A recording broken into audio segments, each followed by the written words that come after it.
No, ma'am, not right now. No, ma'am. This call is now being recorded.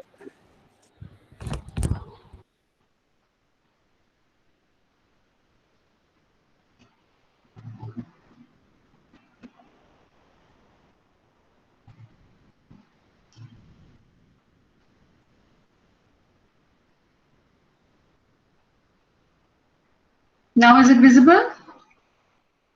Yes, ma'am. Okay. Yes, ma'am.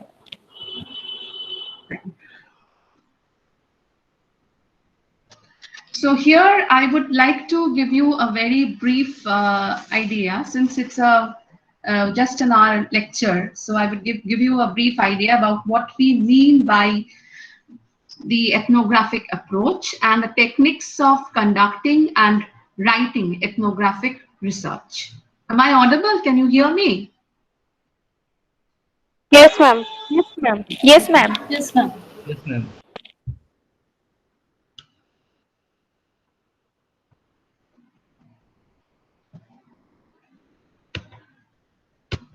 The slides are not working.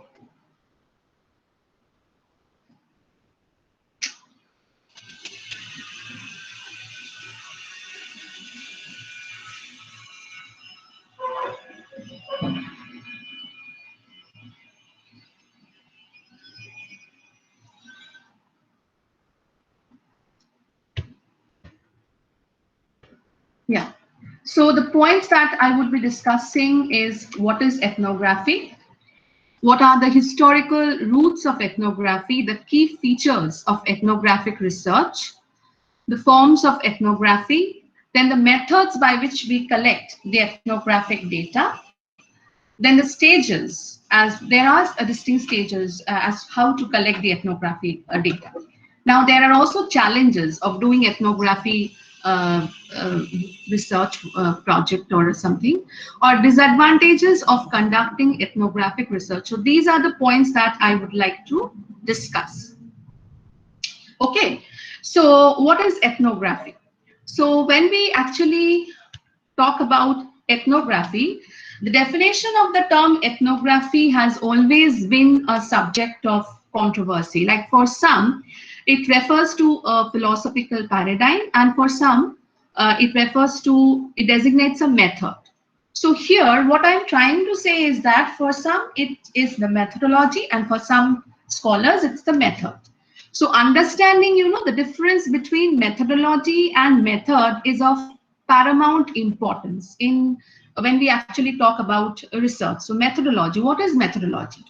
Methodology is the philosophical assumptions on the basis of which you carry out the research. So if you are using a particular research method, for example, if you are using interview or case study, there should be a rationale or there should be the justification of why you are using that particular method.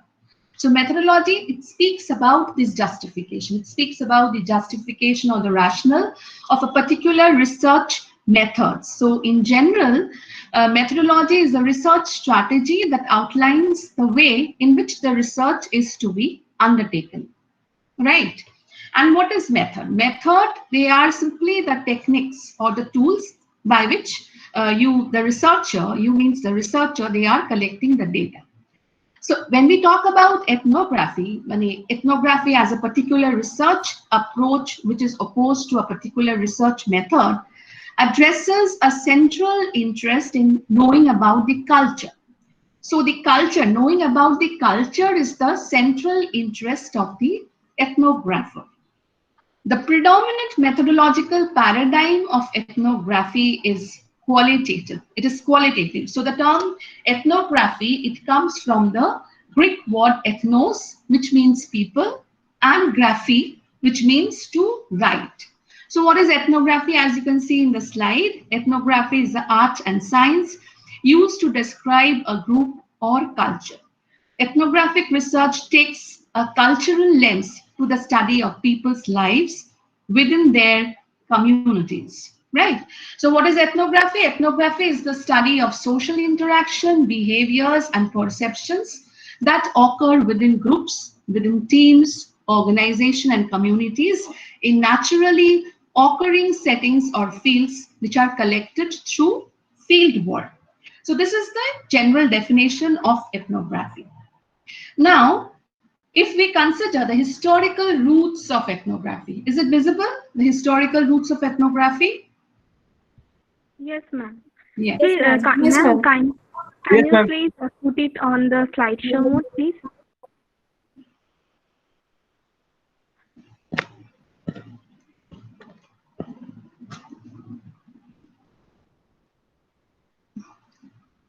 Computer is hanging. Okay, ma'am. No problem. Okay. Okay, so the historical roots of ethnography. So here we actually can trace the ethnography as a research approach in anthropology. So the historical roots, when we talk about the roots of ethnography can be traced back to anthropological studies of small, rural, and often remote societies, which were undertaken in early 1900s when there were various researchers like, as you can see in the slide, Malinowski, Franz Boas, Radcliffe Brown, Evans Pritchard. Now, all of them participated in the society over extended period of time, and they documented their social arrangements and belief system. So here you should remember this particular book, that is Argonauts of Western Pacific. This was published in 1922, and it is one of the canons of the ethnographic tradition. In fact, this book, if you actually get hold of this book, it is the basic textbook of how the ethnographic research is taken place. So this is the earliest example of the researcher's immersion in the field to produce an ethnographic account, right? So here in this book, you will find that Malinowski, he had spent a lot of years in the sense that he had spent 6 years from 1914 to 1920 in the Trobriand Islanders. Now, there are a distinct difference between Malinowski and his other contemporaries who were carrying out this kind of ethnographic research. Now, what is the difference? Like, for example, his contemporary theorist, Lewis Henry Morgan, he also worked with the Native Americans in the 19th century, and he had studied their culture by observing them. But the main difference between Malinowski and the other research scholar was that Malinowski, he learned the language of the Trobriand Islanders instead of depending on the native interpreters, as was done by his forebears or his contemporaries. So in the preface to this book, The Argonauts of Western Pacific, it is clearly written that Malinowski, he lived as a native among the natives for many months, maybe many years, as I have mentioned, for 6 years, watching them daily at work and play, conversing with them in their own tongue, and he derived all the information from personal observation and statements made to him directly by the natives in their own language, without the intervention of the interpreter. So Malinowski's monograph, it's the most influential ethnography till date. Till date, it is the most influential ethnography.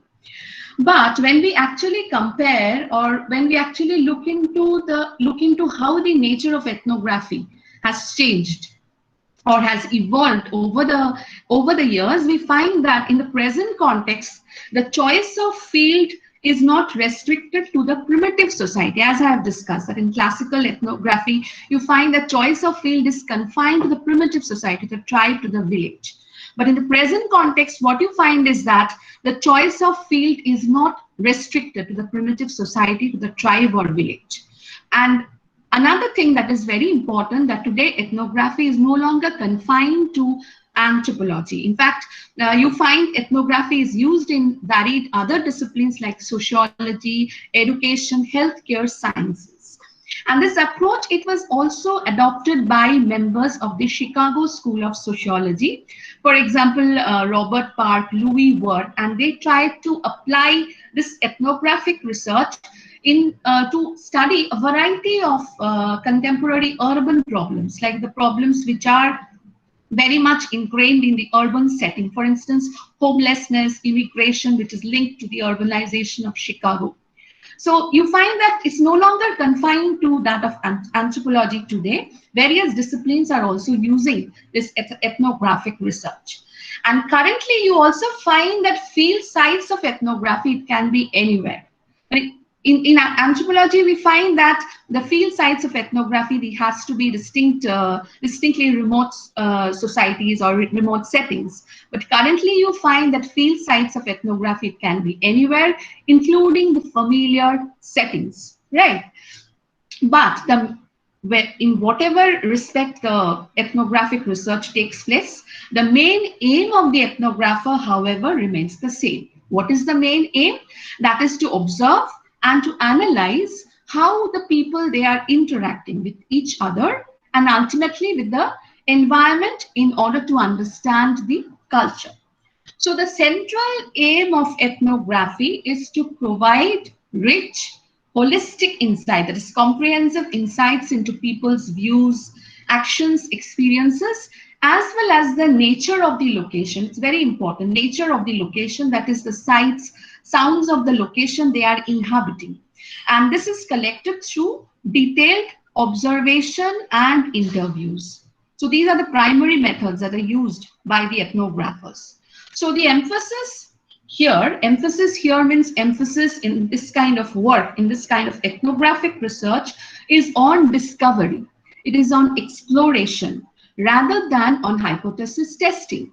Like, for example, in quantitative research, you find that hypothesis testing is the main criteria. Like the hypothesis is framed by the researcher on the basis of literature review, and the hypothesis is tested in order to find whether the hypothesis can be retained or it has to be cancelled.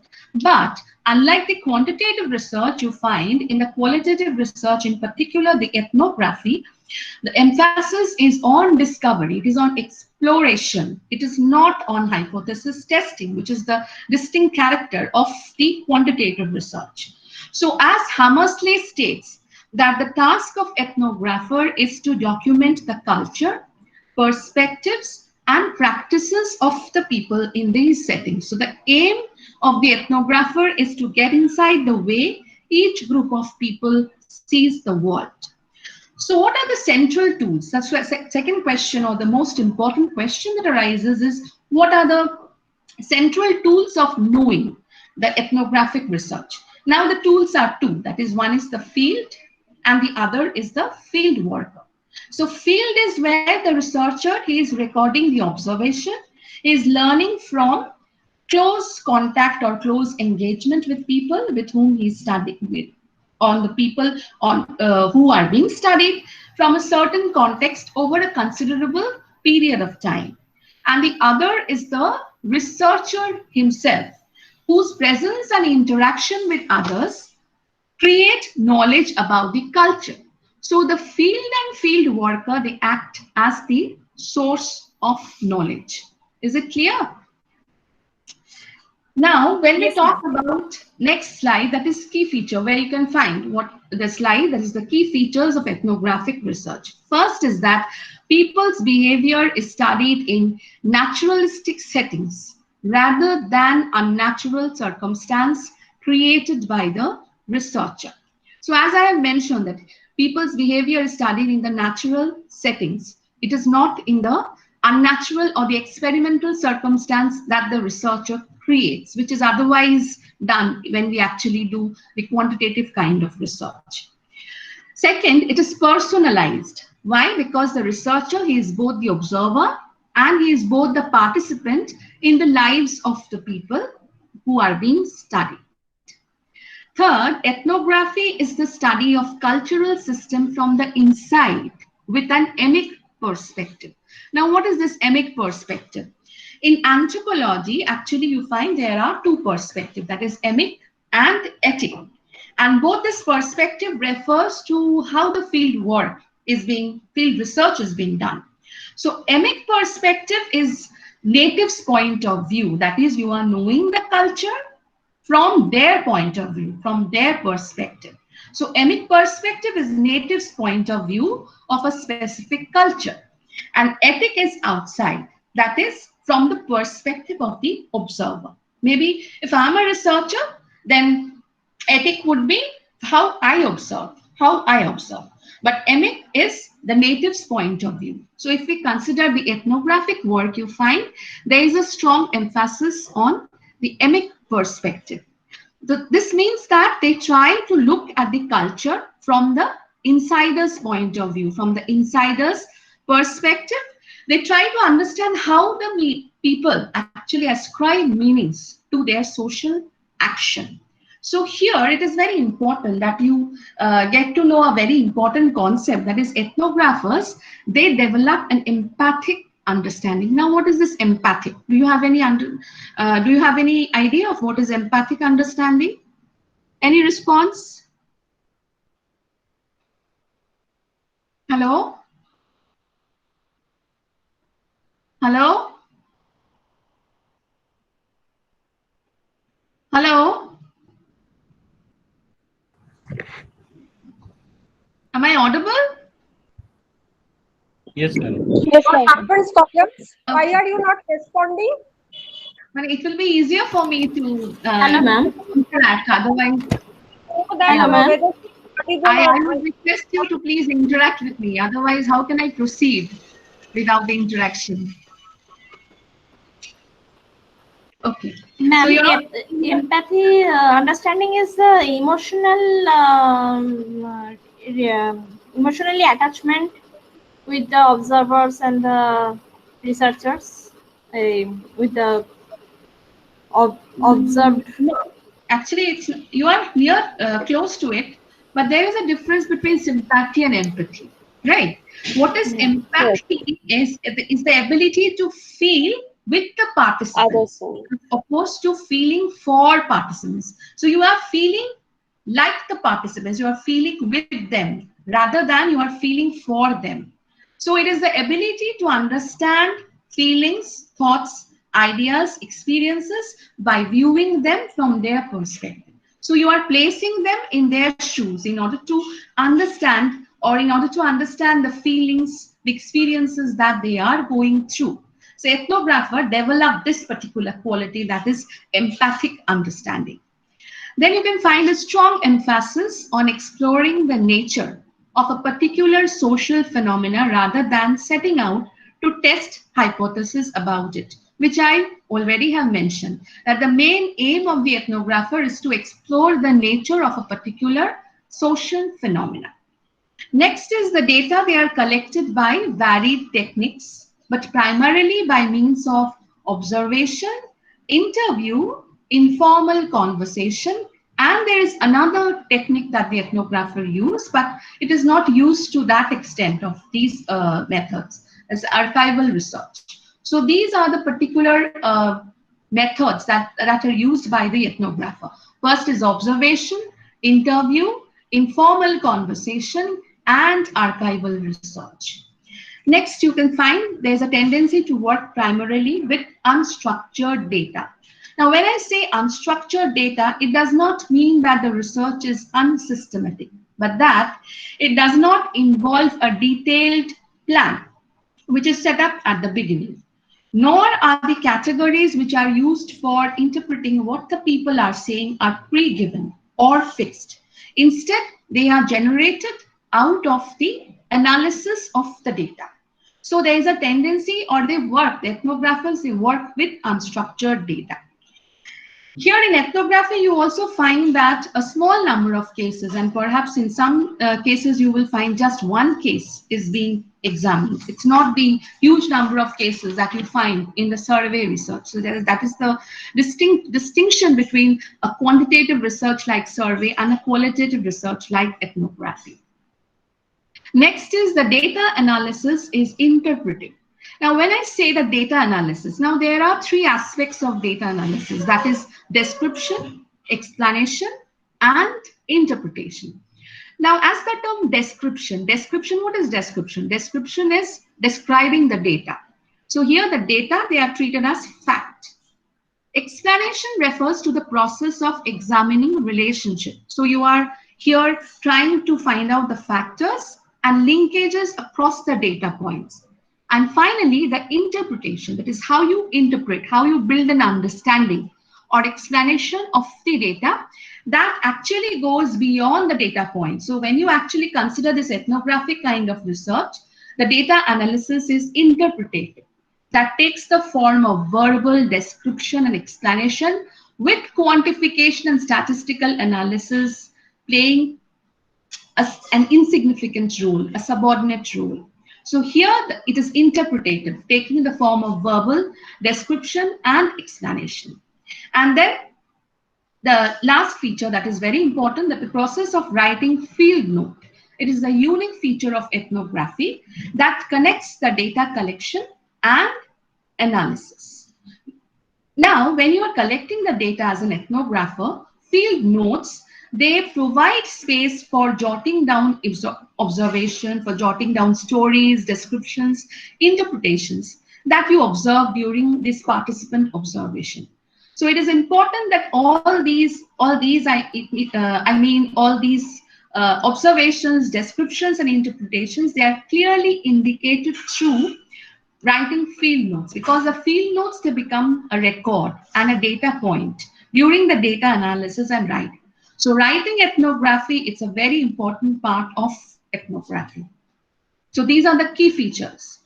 Now, the next slide, that is the forms of ethnography. Now, there are various forms of ethnography, as you can see in the slide: classical, auto, meta-ethnography, online ethnography, and rapid ethnography. Now, classical forms of ethnography, this kind of ethnography originated long back in the anthropology, and you can trace the classical ethnography in the early 20th century. So, what is the basic distinction between classical ethnography and the other newer forms of ethnography is that the classical ethnography is based on positivist notion of detached researcher who is trying to objectively describe the ethnographic experience. Now, here I would like to say that you are already aware, since you are doing this course, that there are three philosophical research paradigms. Now, what are these three philosophical research paradigms? That is positivism, interpretivism, and critical theory. Now, what is the difference between positivist and interpretivist? Since ethnography is distinctly an interpretive approach. So here, it's very important that you should know the difference. A positivist aligns itself with the methods of natural science. It values objectivity, and it is associated with deductive logical reasoning. So positivists, they always try to prove hypotheses and use quantitative methods. Whereas you find interpretivism, it is in direct opposition, or it is in direct contrast to positivism. It values subjectivity and it uses qualitative method. So when I talk about the classical ethnography, we find that the classical ethnography, it is based on the positivist notion of detached researcher who is trying to describe the ethnographic experiences objectively, right?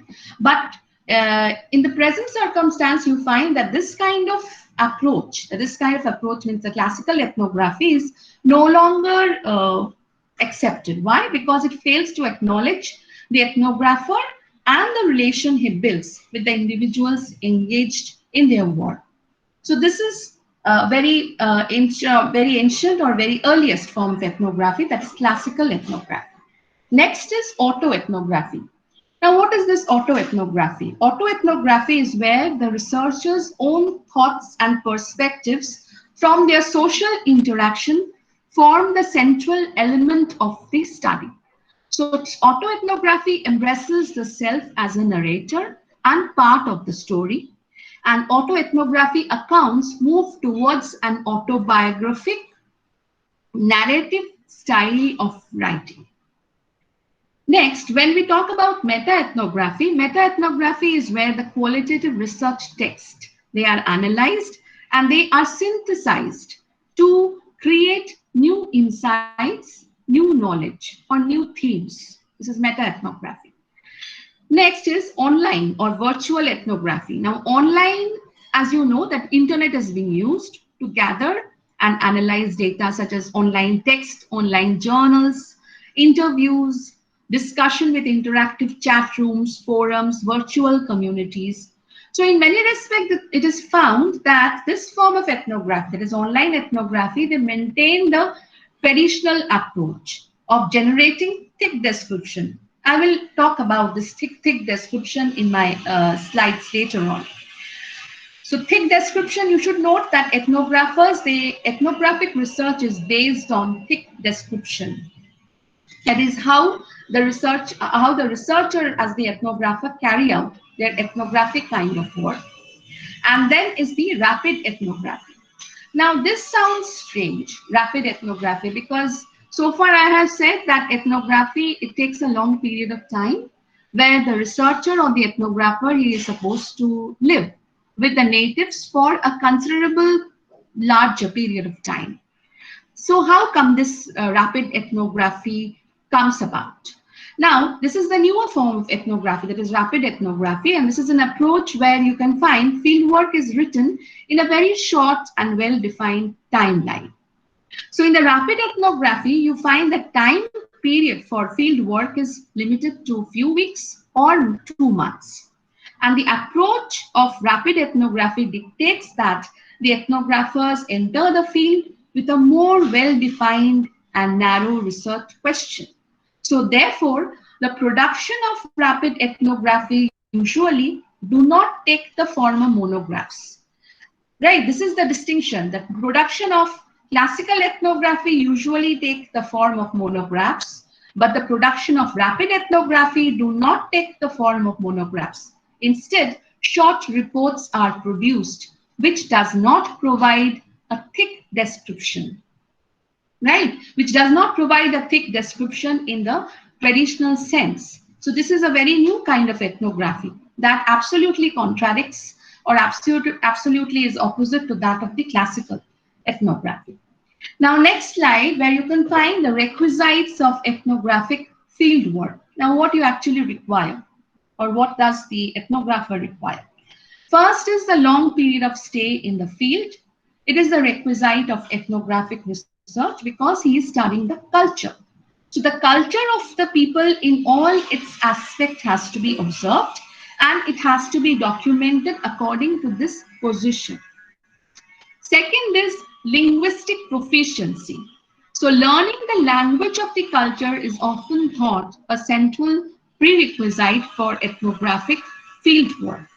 And third, the ethnographer, he must ideally stay in close contact with the natives, and he must cut himself from his or her culture during the field work. That is, here he would totally immerse in the culture of the people that are being studied.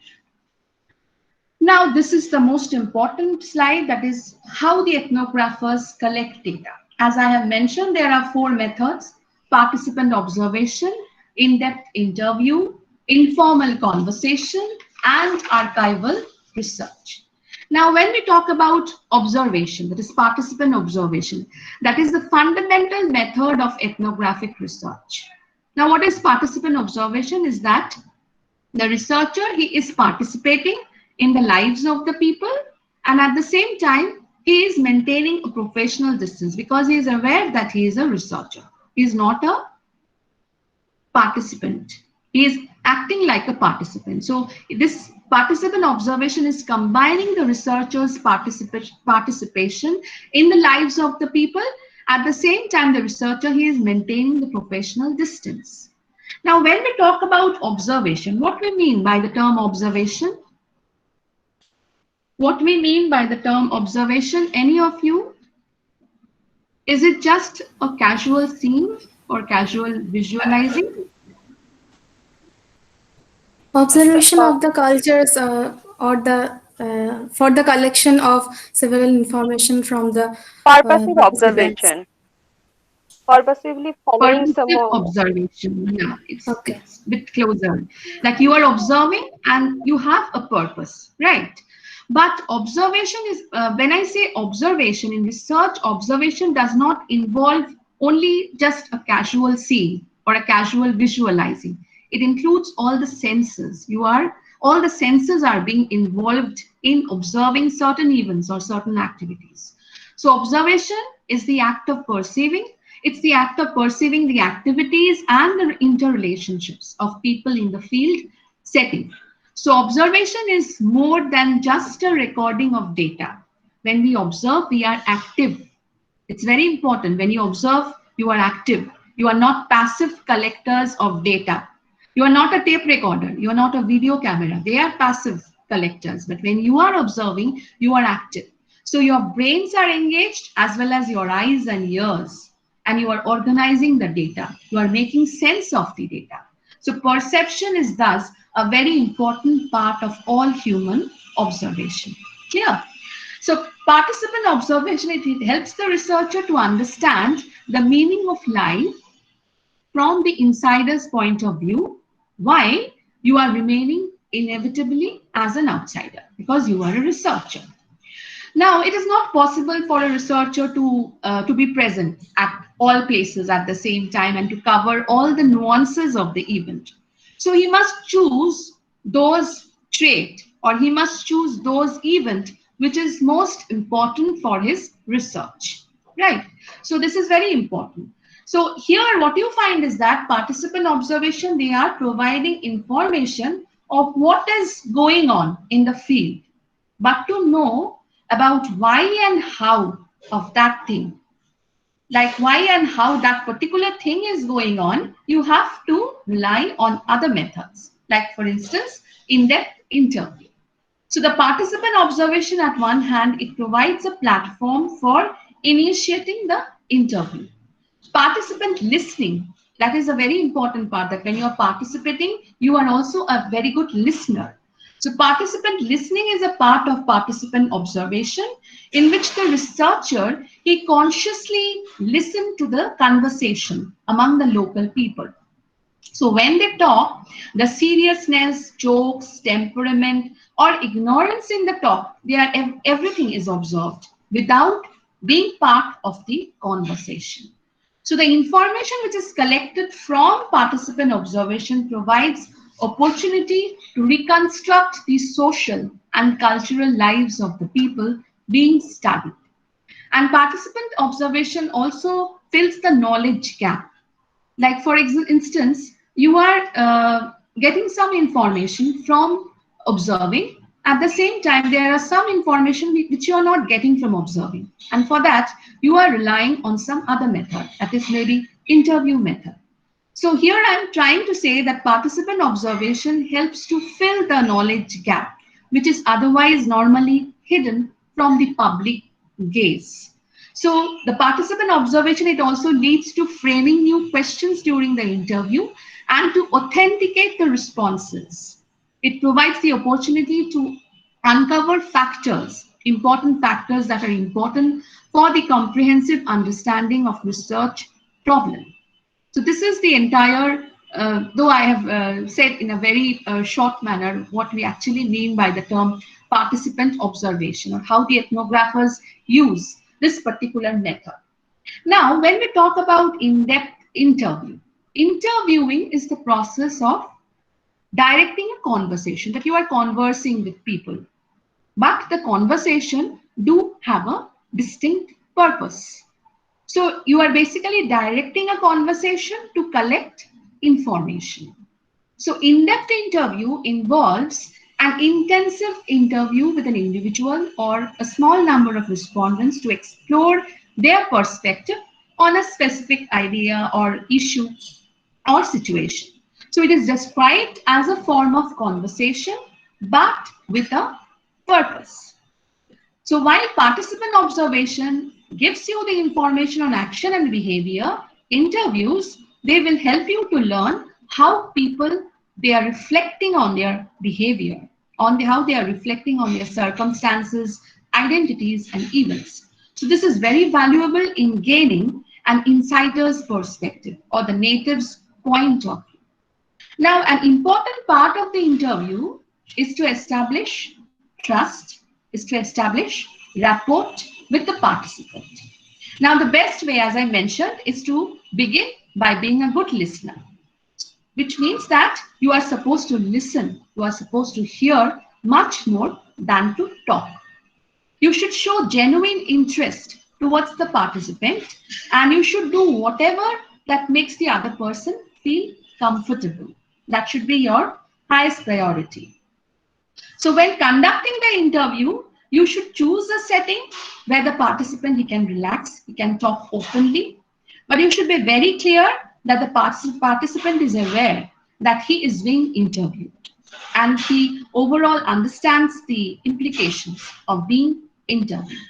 So before starting to interview, you should ask yourself, and a researcher should ask himself what I am going to ask. So often it is a good idea you should make a proper list of what are the possible questions that are important and to see which questions are more close to your research question. So in order to let the participant talk from their own point of view, it is good to start with open-ended questions rather than structured questions, rather than closed-ended questions. Now, the interviews at the same time, it can be taped, but it can be taped only with the consent of the participant. So even if you are very good at keeping notes, it is helpful to have an actual account of what is being said and how. So taping allows you to describe as well as the main intention of taping. The observation is that taping helps you to transcribe the interview data for closer analysis. That you can transcribe verbatim everything what is being said by the respondent. So the participant observation in that way, interview or participant observation helps in that way. They are very distinct and very helpful method for the ethnographer to get a detailed understanding of their culture. But at the same time, you will find there are some participants who will not allow you to tape what they are saying or to tape the interview.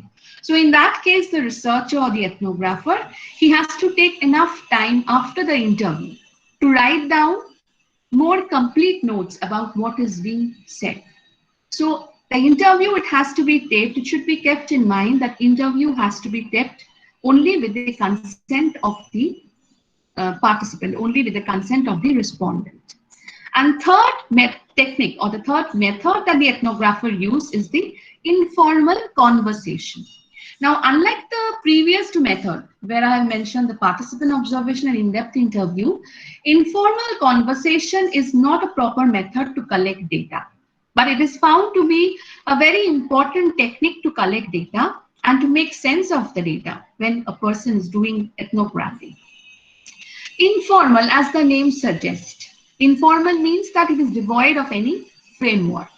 So if the researcher is participating in informal conversation, it cannot be called interview. Why? Because it does not include the formal question answer session. So informal conversation is the reflection of the viewpoints of people being studied on any issue which affects one or others in the community. So the exchange of thoughts, ideas, and views predominant in these conversations depends on the relationship between the researcher and the respondents. So this kind of method, that is informal conversation, it provides an opportunity to understand the complex social behavior, which is otherwise difficult for the researcher to decipher while interviewing. So informal conversation provides the platform to sense the sensitive issues that can be interviewed later. As the name suggests, informal, which means that the conversation is also random. It's haphazard in that way. And it many a time, but at the same time, many a time you find that this informal conversation provides direction to initiate in-depth interview. So though you will find that this kind of method is not mentioned in many of the books, but you find that when you are doing a field work or when you are doing an ethnographic kind of work, informal conversation definitely, it's a very important method as it makes the path or it makes easier to conduct the in-depth interview.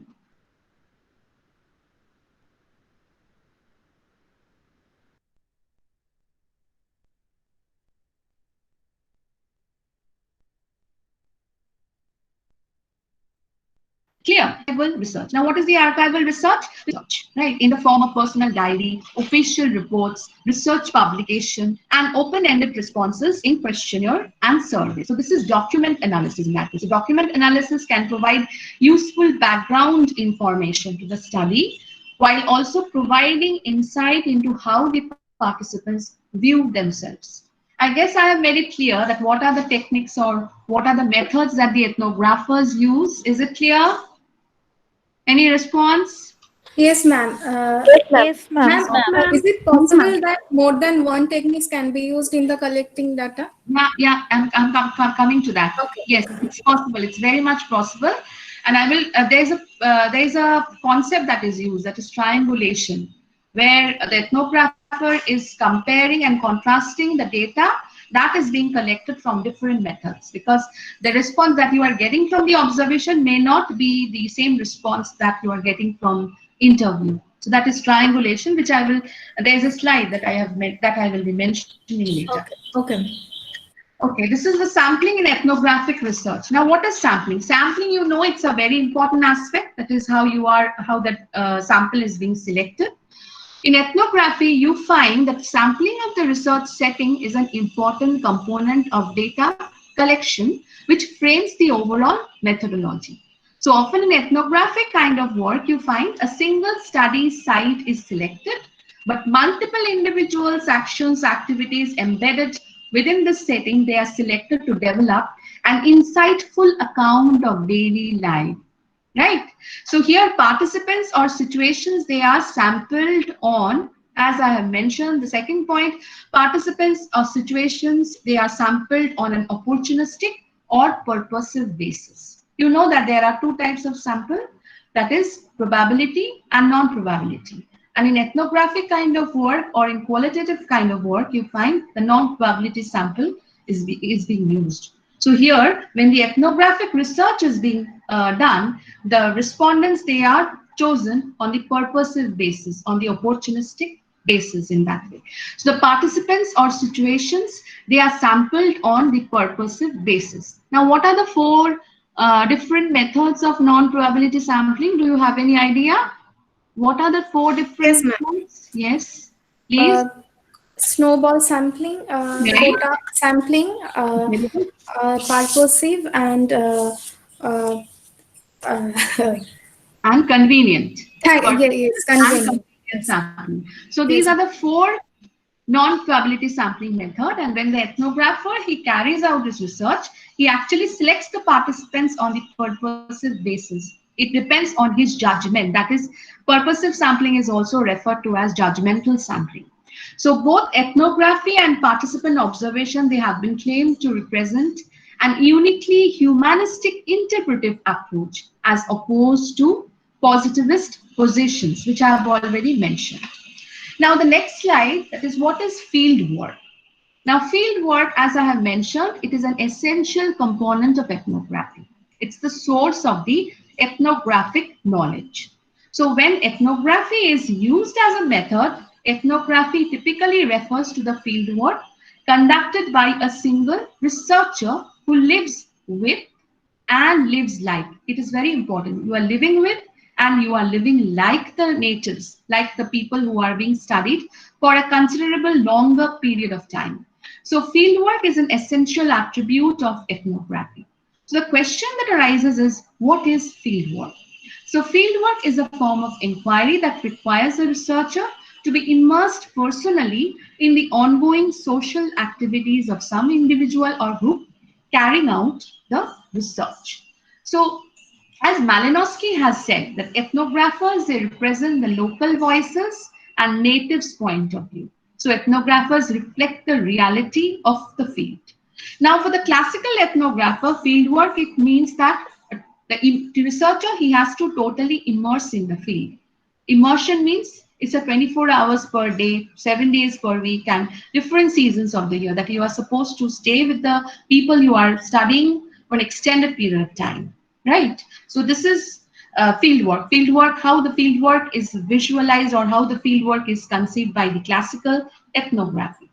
So in this way, you find that ethnographer, not only he becomes familiar with the spatial dimension, but also with the socio-cultural dynamics. And he also becomes familiar with how these dynamics are changing at certain times of the day, at certain times of the week or year. But when in present context, when you find the ethnographer working, you find that ethnographers today, they are working in settings which are not just local communities, where such kind of immersion, that is 24 hours, 7 days a week for entire year, it's not possible. And sometimes it is unnecessary.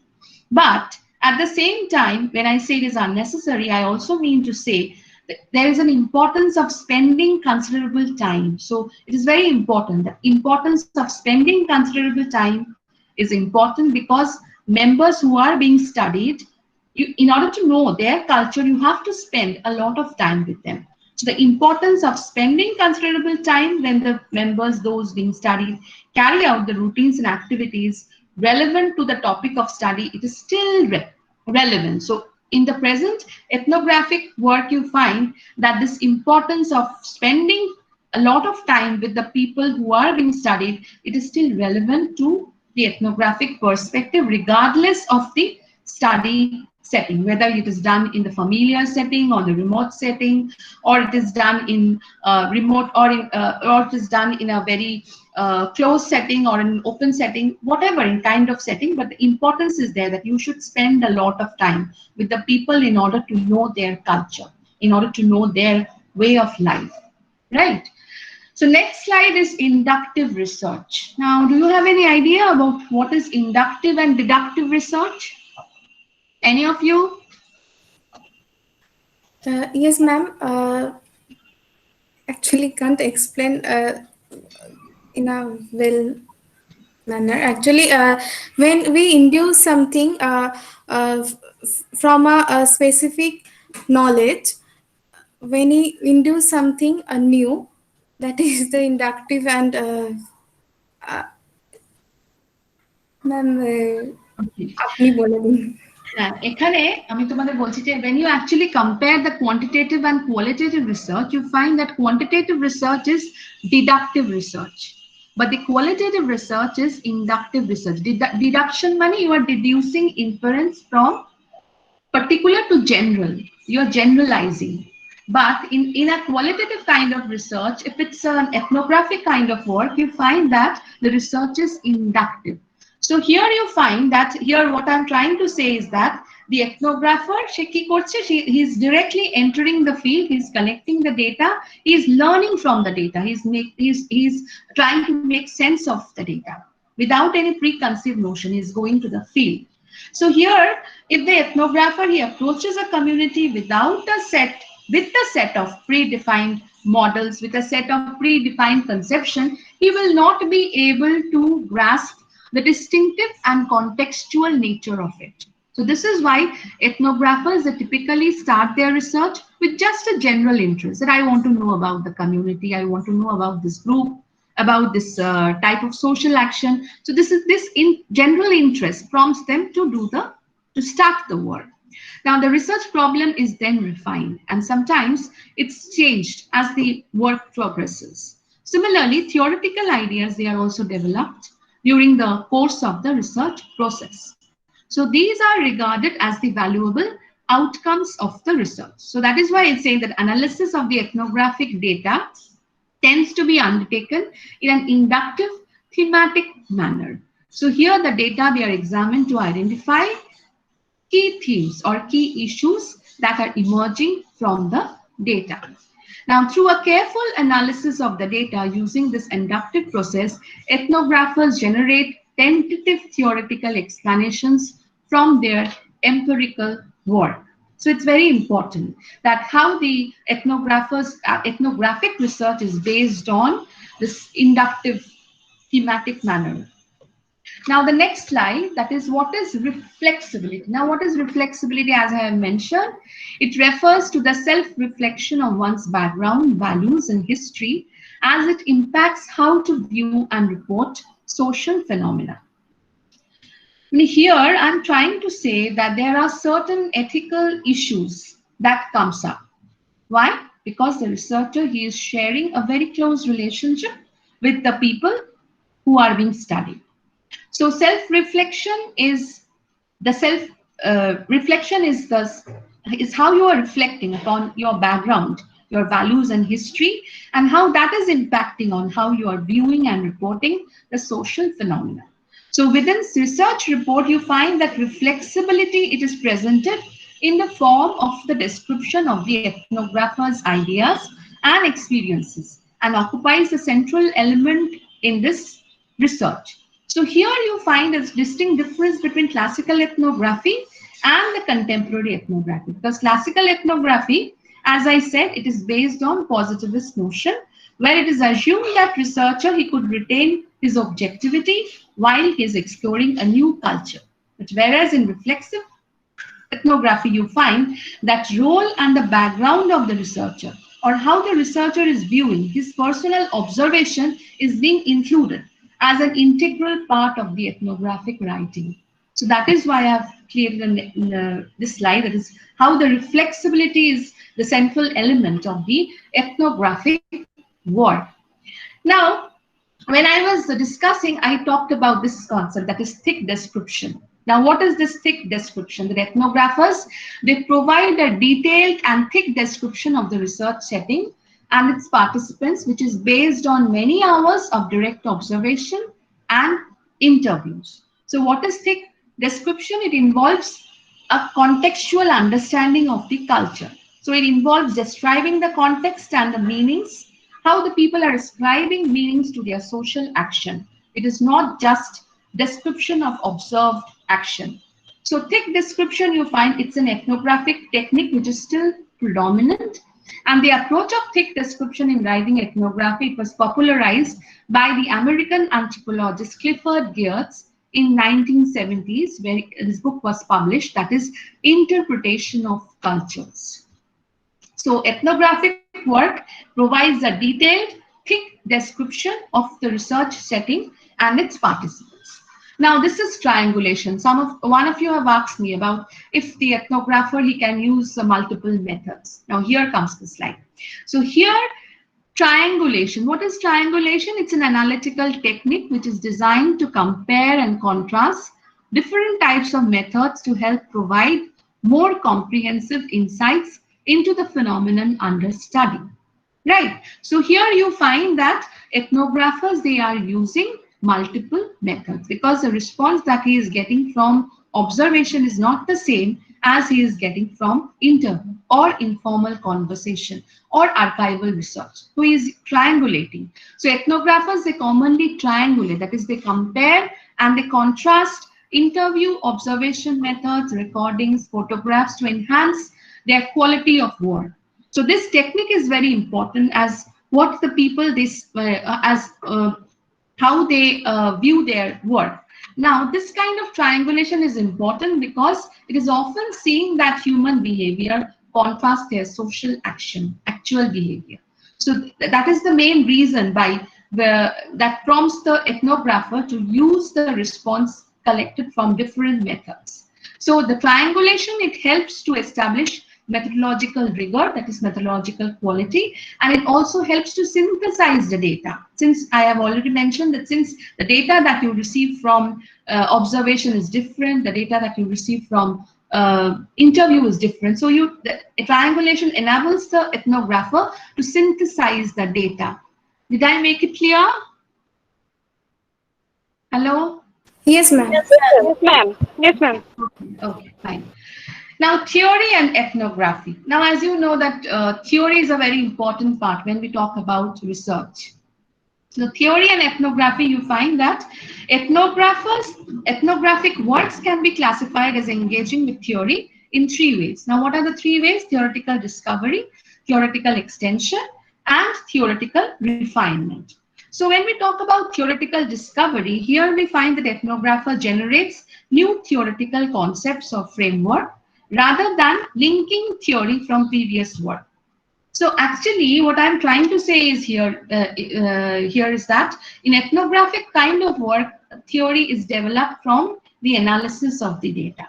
And when the theory is developed from the analysis of the data, this kind of theory is referred to as grounded theory. And this grounded theory, it is developed by Glasser and Strauss when they were actually carrying out their study.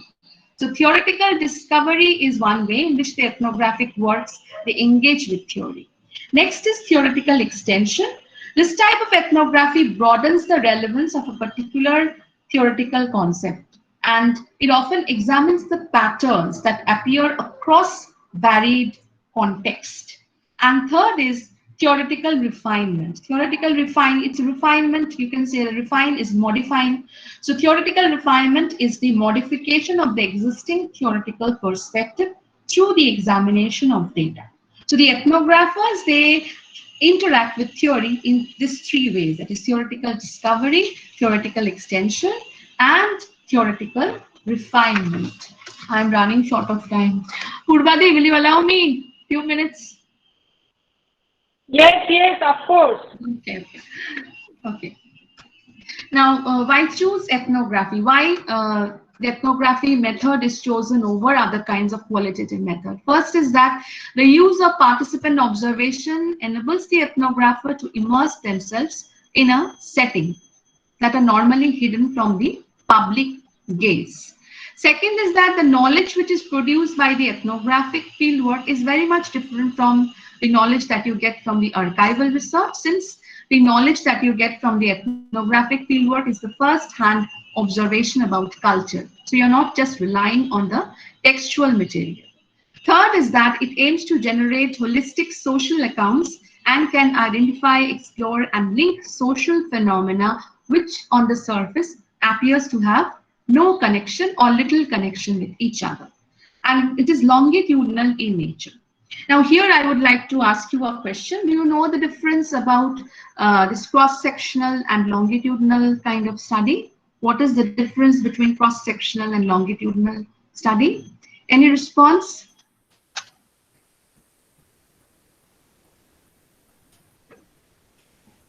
No. Okay. Yes, am I audible? Yeah, you're audible. Cross-sectional studies, when we are studying a specific group of people for a short time period, but more elaborately.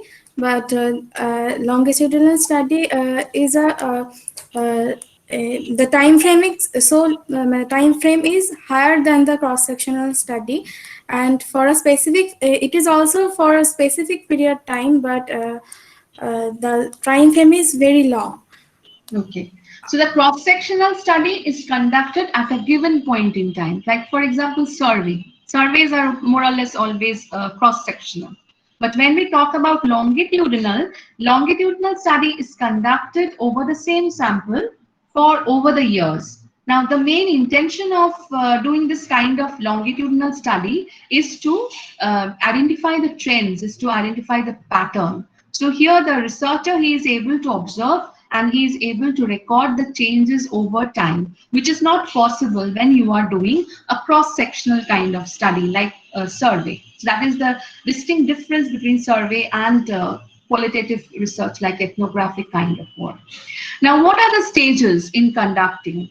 Now, first stage is problem formulation. That is, here in the first stage, you are identifying your research question and you are formulating that in a statement problem about the problem that you like to learn or you like to look for in the field. That is problem formulation, statement problem. Second is choosing the field site. So here the ethnographic research, he starts with choosing the field site. Thereafter, the researcher, he generates a guiding research question which is appropriate to that specific site.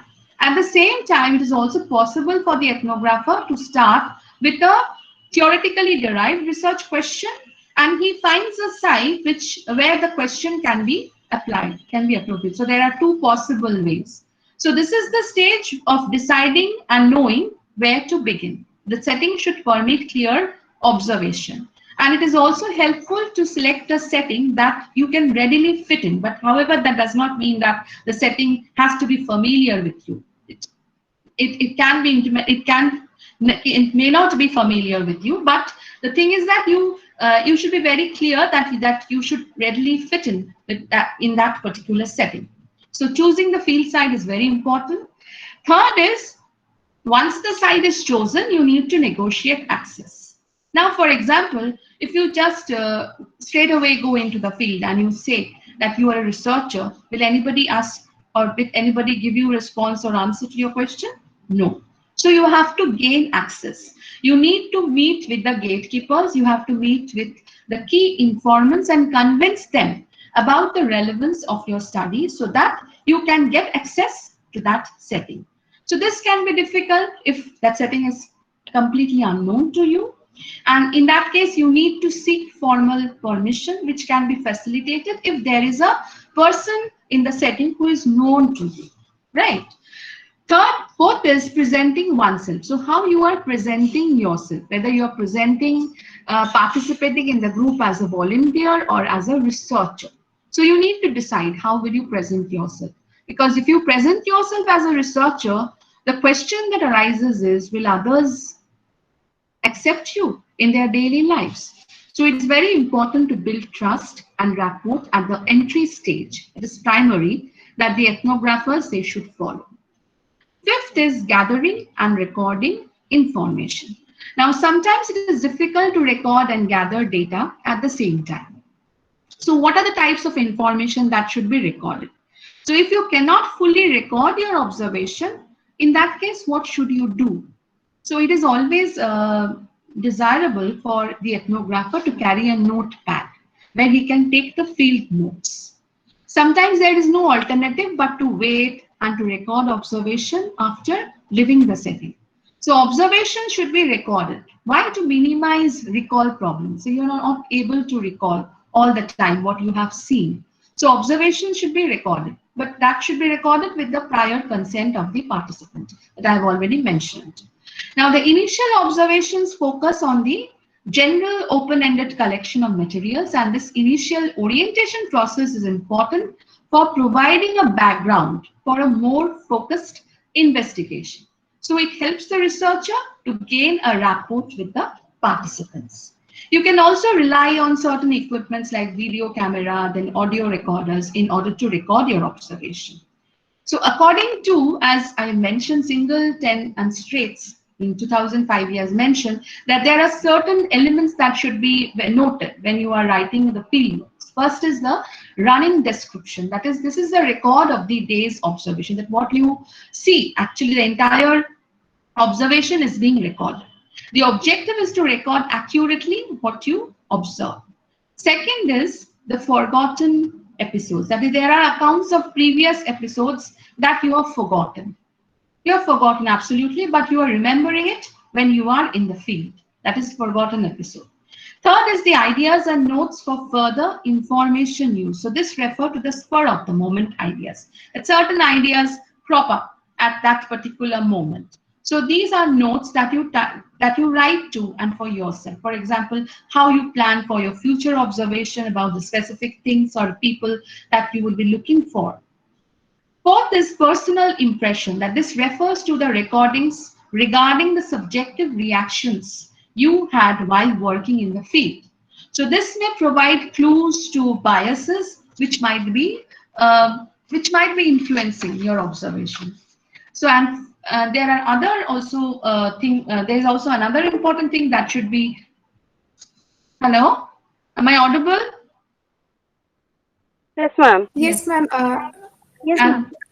Okay. Methodological notes. Now this refers to the ideas related to the techniques that you are using when you are. Ma'am, your slide is went out.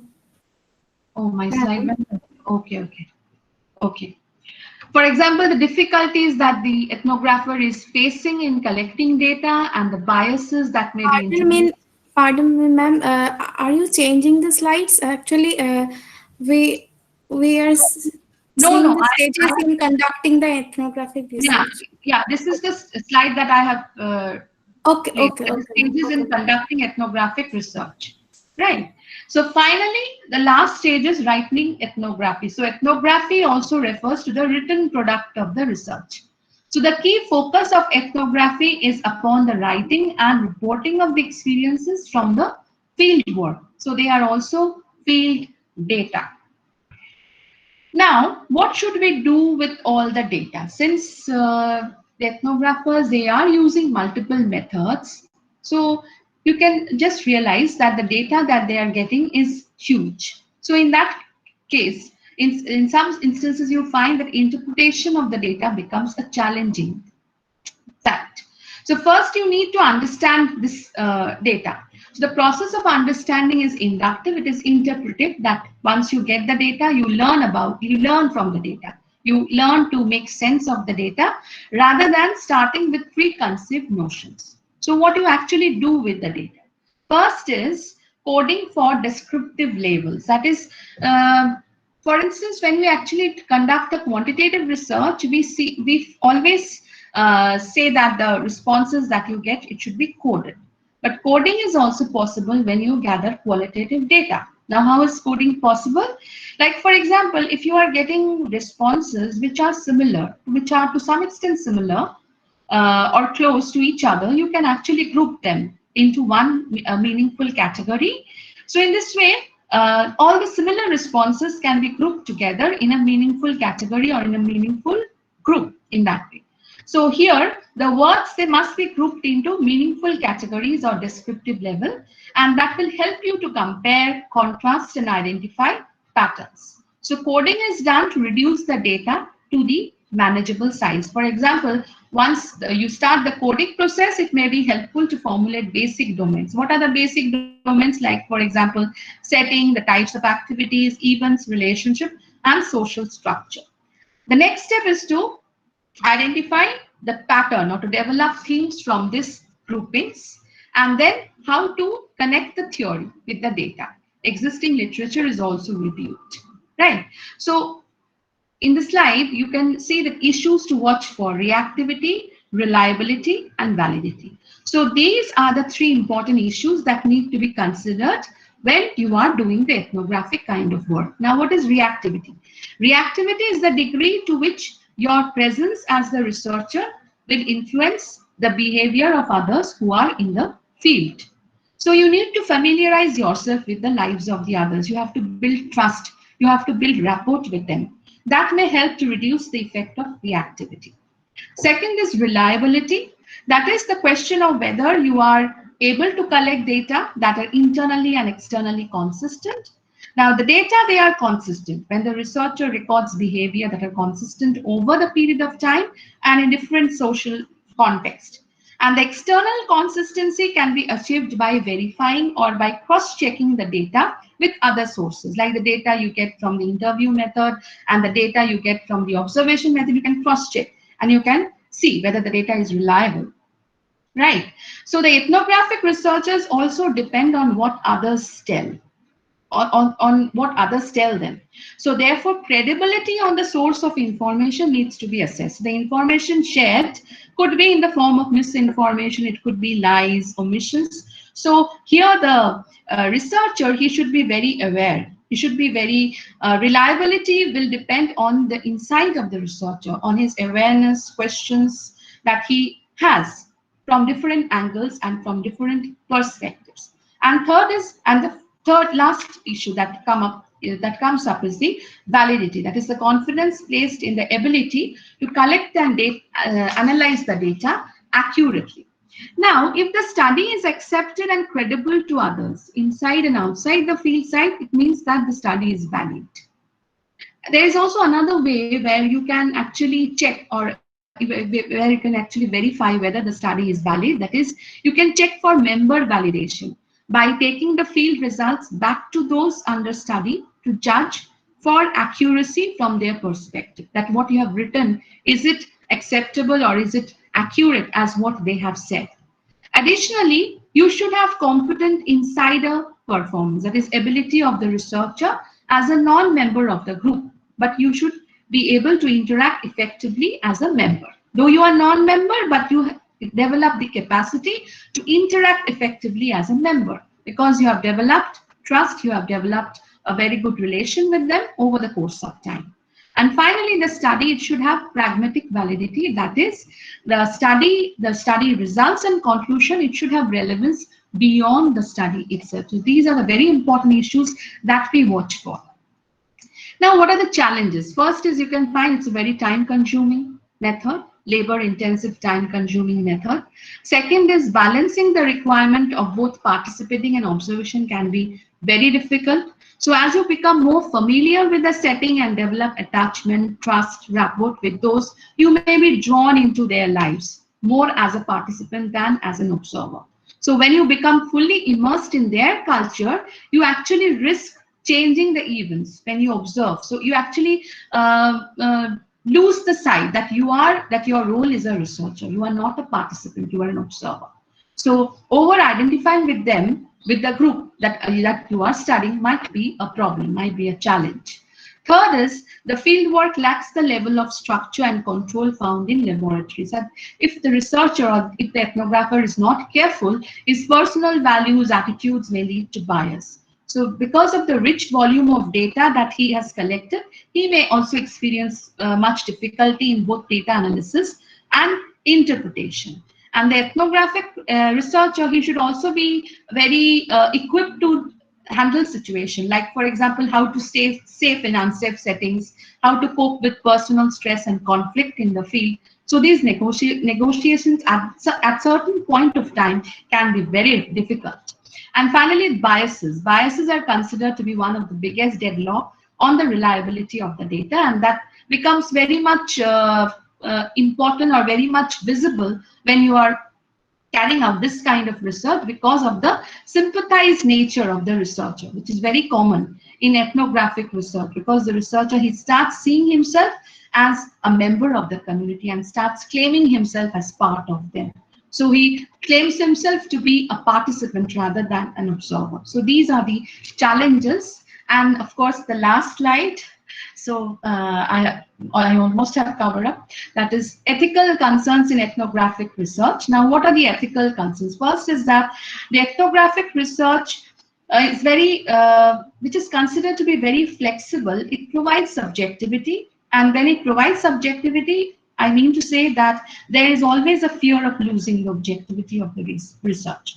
So due to the nature of the field research that personally involves the researcher in the social lives of the people, there are certain ethical dilemmas that need to be considered. First is that the researcher, he must conform to the code of ethics so as not to harm or breach the confidence of anyone. Like for example, in a nutshell, I would say that researchers, they must make their research goals clear to the members of the community where they undertake their research, that they are being interviewed, that they should convince the researcher, he should convince the participants about the goals of the research, and he should gain their consent to before the research beforehand. And at the same time, it is also important to learn whether the group that they are studying, whether they prefer to be named in the written report of the research or given a pseudonym. That is, you need to know, you need to get the consent of the participants. And third is that if any informant like to read the results of the research, then in the ethnographer, he is supposed to offer the results of the research if the informants, they would like to read it. So these are the ethical concerns that should be kept in mind when the ethnographic kind of research is being conducted. So, thank you.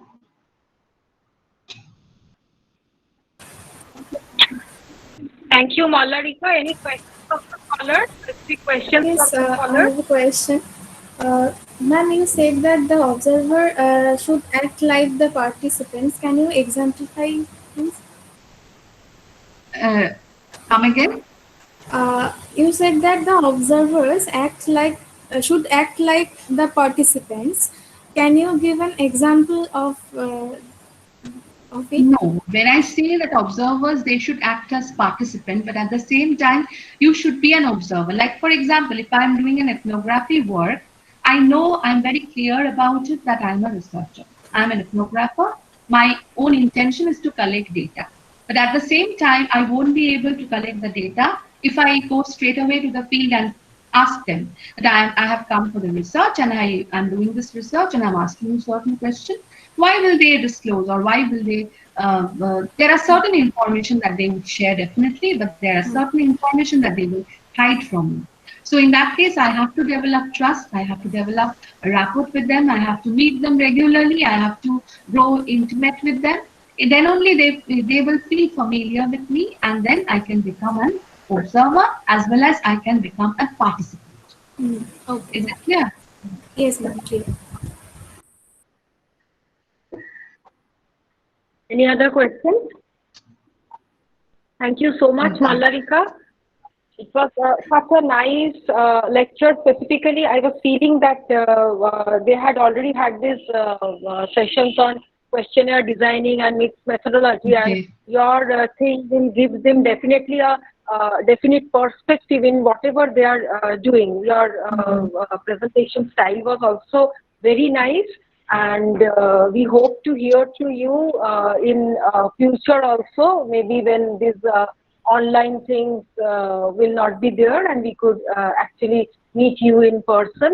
And from on the behalf of the Department of Home Science as well as personally as your elder sister Purvadi, I personally would also extend my thanks for giving your time and such a dedicated presentation for all our scholars. They will surely be. It was actually a great pleasure of participating, and moreover, this COVID pandemic is giving us opportunity. Like it's virtual at the same time, but at the same time, you can find that virtual when we are meeting virtually, that is also giving us opportunity where you can actually share your teaching or share your knowledge with the students. And I also liked the way they participated in the discussion. So if I take another class in the near future, I would propose you to be more interactive.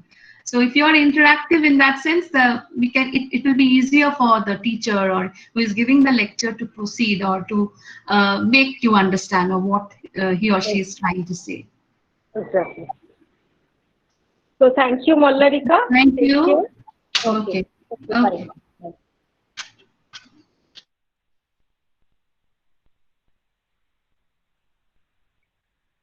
তাহলে আজকে আবার বিকেলবেলা আমরা meet করছি 5:30 নন্দিনী ম্যাডামের class. Okay, ma'am. Okay. ওকে Okay, ma'am. Okay, ma'am. Okay.